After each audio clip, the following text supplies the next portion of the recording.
Do you remember back in kindergarten where you'd just be playing around with fucking Legos or something, and then out of nowhere you're hit with the realization that you're a conscious individual human being? It goes kinda like this.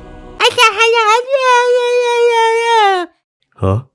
Holy fucking shit. This flicker of consciousness, this sudden acquaintance with my own existence is not just an awakening, but a call to seek what lies beyond the visible, to question the very fabric of reality and my place within it.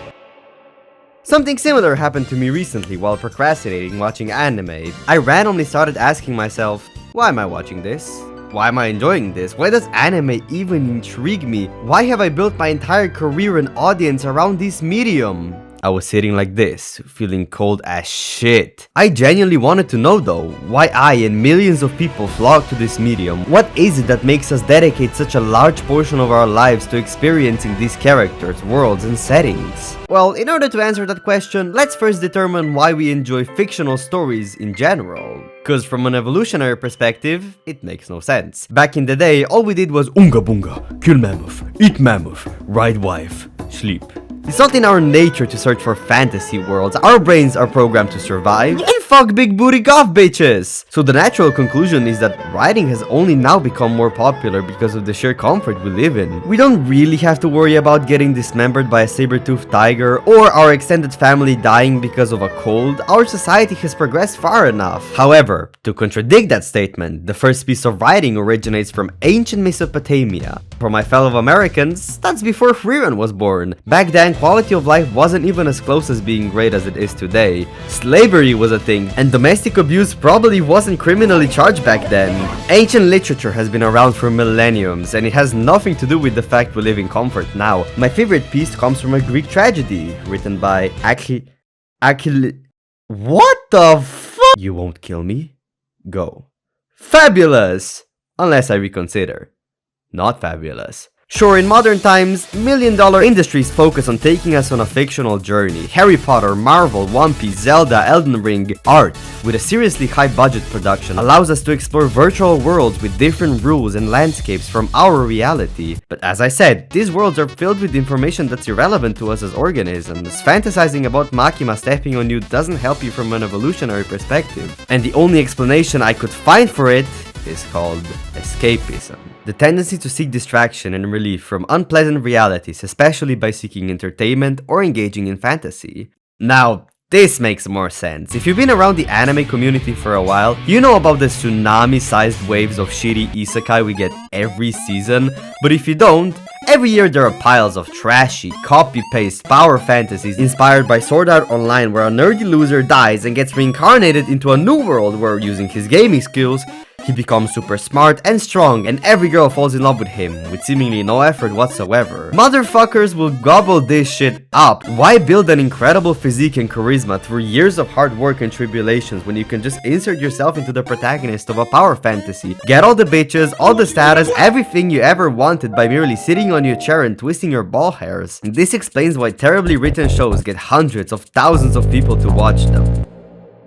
Did you catch that? I said terribly written. Why do we consider shows with seemingly perfect characters and worlds bad writing? Meanwhile, it should be the peak human experience where we can insert ourselves into a perfect protagonist and get everything we ever wanted. Why are the most well-rated anime comprised of dark worlds with flawed characters and realistic settings? If we're trying to escape our grim reality, why do we project it onto fictional worlds as well? Well, the answer is pretty interesting, and I can explain it with an analogy. You know the feeling when you're procrastinating on an assignment and feel terrible about it, so you ask one of your friends how much work they have done, and they say, "Oh, I haven't started yet."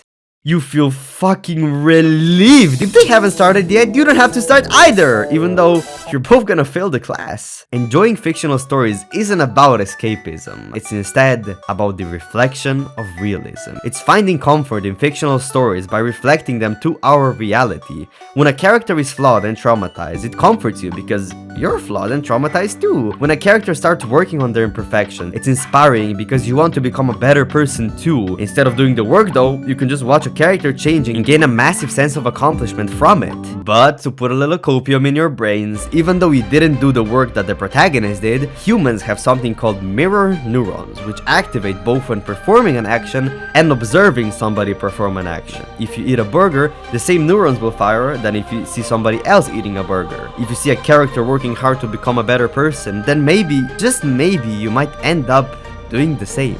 Fictional stories are also about connection and the communication of ideas through the characters, other fandom lovers, and the author. The fact you're watching this video right now means we're connecting. You're hearing my opinions, my beliefs, and getting to know me, witnessing my form of art, and we're bonding over our love for fictional worlds. Oh yeah. Gabfr, this video is titled Why We Watch Anime, so stop yapping and tell us! Oh yeah, because it's fucking epic!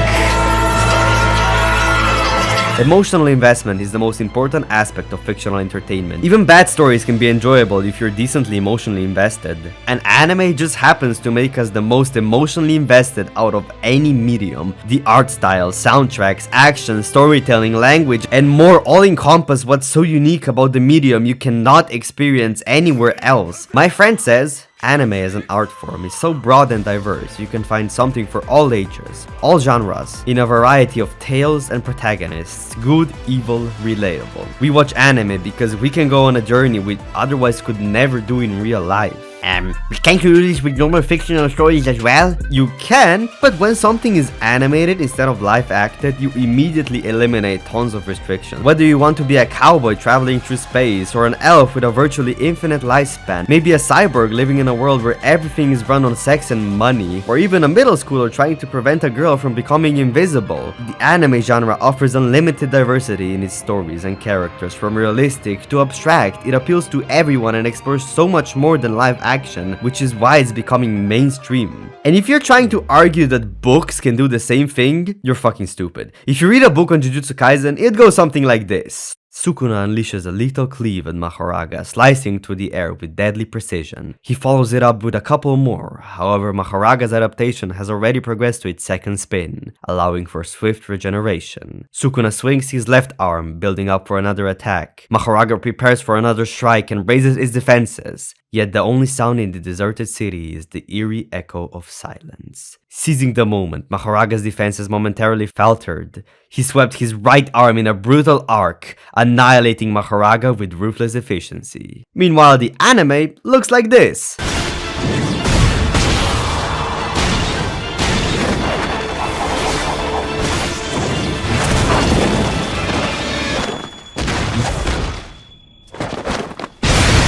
Now you tell me what looked better. The action in anime is the best you'll get from any medium, and that's a fact. The combination of different art styles, soundtrack, and artists who get paid in buttons and paper clips can create generational pieces of art that make me go,